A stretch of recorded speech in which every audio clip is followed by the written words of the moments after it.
Hey, yo, Travis Scott, hit me a home run right now if you think that Big Al is the greatest baseball player of all time.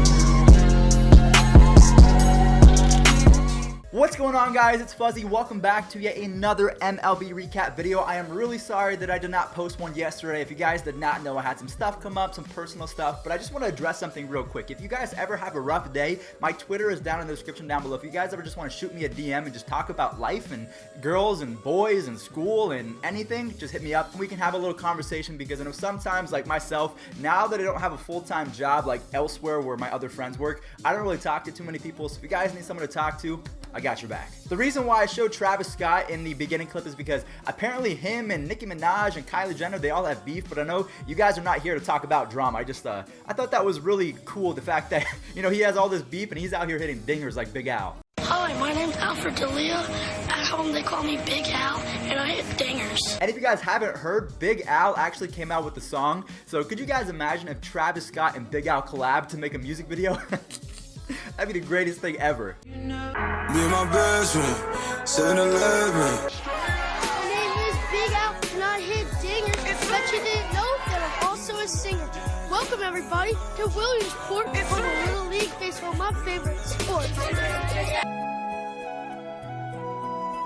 Alright, so all of you White Sox fans out there, I know I've hardly really said anything. The only really shining light that you've had this season is Adam Engel, the angle out in the outfield. He had 3 web gems in the span of 1 week where he dropped 3 home runs. So that was really like the lone kind of defining moment of the season. The White Sox, they haven't been very good. Jose Abreu is their lone all-star and he's hitting like 270. Lucas Giolito is not panning out, but this one guy, his name is Michael Kopech. Now, Michael Kopech is already a celebrity. I think he's on, I don't know what TV show he's on, but he's a real good-looking kid. He's got arms the size of my entire leg. He's got long flowing hair. He's got light blue eyes. So this guy, if he wasn't playing baseball, he'd be successful, but luckily he throws a 105-mile-an-hour fastball. And yeah, he's about to make his debut, so today is officially Kopech Day over to Chicago. So guys, take a look at this kid's highlights, because this kid, yeah, I'm gonna call it right now, he might be the next Justin Verlander.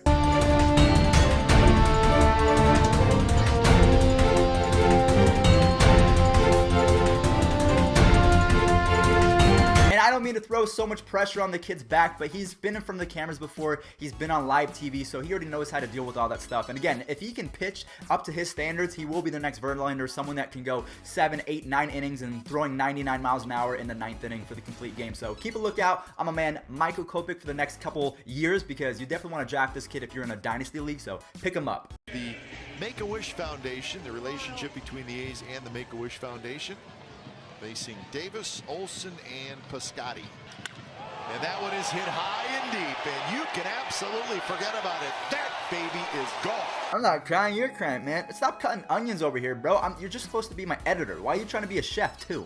No, but really, guys, on a serious note, this is one of the best stories that I've heard in the last couple years. So Khris Davis, he actually let this kid sign his jersey because the kid, he's going through a lot of stuff in life. We all know what the Make-A-Wish Foundation is. It's one of those TV shows that if you watch an entire episode, you know that you're gonna cry. It's almost as sad as Marley and Me and Up. It's just these episodes, man, they really get to you, because these kids, they're young. They had no choice in this. They didn't ask to have cancer. So it's just one of those things where it really pulls at the heart just to see them have their moment. And Khris Davis, he did not disappoint, man. I just had to show that one more time because that was just such a heartwarming story. And speaking of heartwarming stories, David Wright. Yes, I have not heard that name in quite some time, but David Wright, he is making his comeback.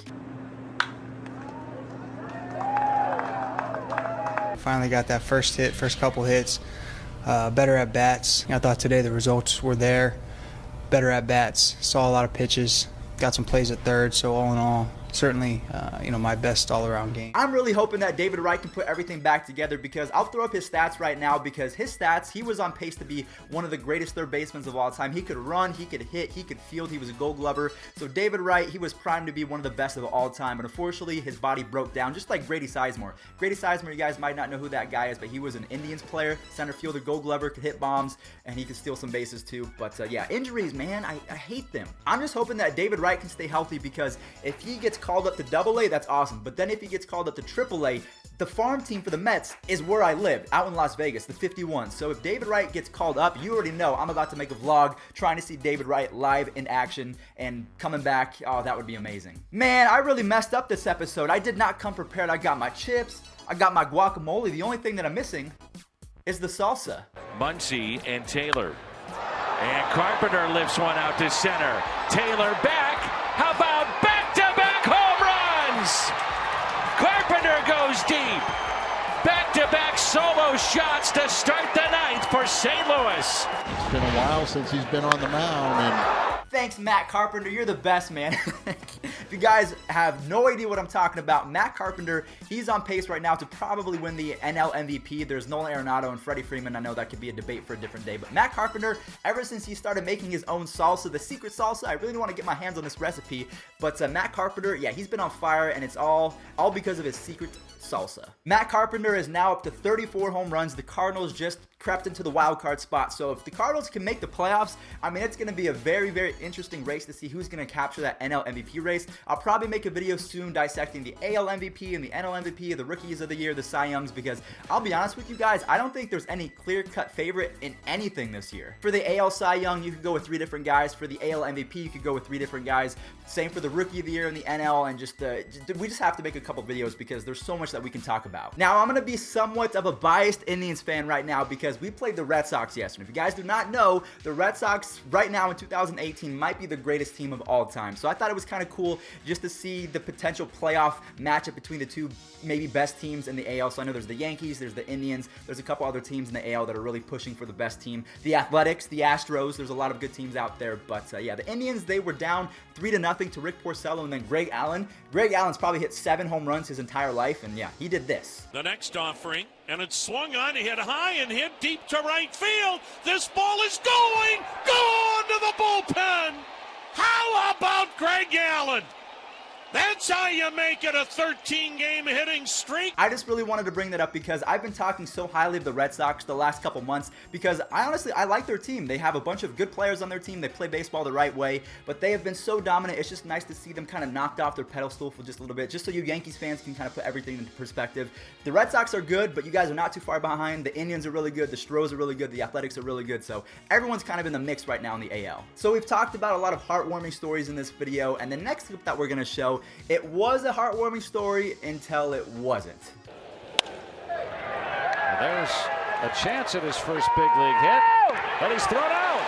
Now, this is not the first time that we have seen someone thrown out at first from right field, but the thing that separates this clip is the fact that this guy's a pitcher, and this was going to be his first major league hit, and it was taken away from him. So yeah, first hit, not going to happen anytime soon. And guys, that's pretty much going to wrap it up for the stories from yesterday. Now, I did not check the standings yesterday. I really didn't watch baseball because my little brother was on ESPN playing baseball, so I was pretty much wrapped up in that. So I have no idea who won. I have no idea about the standings. So right now, we're going to quickly go over them to see if anyone jumped or if anyone went down because, again, guys, this playoff race going forward for the next month is going to be absolutely insane. All right, so we're going to type in MLB standings. Let's see off the rip. I know the Yankees. Okay, so the Yankees are now 9 games back, so the Red Sox are 88 and 38. They're still 50 games above 500, but the Yankees are now 9 games instead of 11 and 12 like they were before. The Indians, they're up by 13 games. They're now 20 games above 500. Finally, everyone says the Indians are trash, but they're 20 games above 500. I don't know why you can say that. The Athletics and the Astros are tied yet again. They're both 75 and 50, but do not count out the Mariners. They're only 3.5 games back, and they're playing really good baseball. In the National League, the Phillies are down by 1 game to the Braves. The Braves are 69 and 55, so that's not the greatest, but they're pretty good. The Cubs are 3 games up of the Brewers, but I think the Brewers just moved into a wild card spot, so we'll talk about that in just a second. The Cardinals 3.5 games out, so the NL Central also very close. The NL West, the Diamondbacks are up by a half game against the Rockies, and then the Dodgers, they're kind of slipping. They are now 2.5 games out, and that's because Matt Carpenter came in against Kenley Jansen yesterday. Jansen, his first day back from heart arrhythmia, you know, he had some heart issues, and Carpenter took him deep to tie up the game, so that's not fun. But let's go find the wild card standings real quick. In the American League, the Yankees are up by 3.5 games in the wild card, with the Houston Astros and the Athletics tied, and then you have the Mariners down there at 3.5 games. So pretty much, if you want to check the AL wildcard, just check out the AL West. It's like the same exact thing. And then in the National League, we have the Brewers, the Rockies, the Phillies, and the Cardinals all tied for first place in the wild card. That's absolutely insane. Then the Dodgers are down by 2 games. So, holy smokes, there's not even there's no words for that. This is gonna be stupid. All right, guys. So now I'm gonna turn it back to you for the question of the day.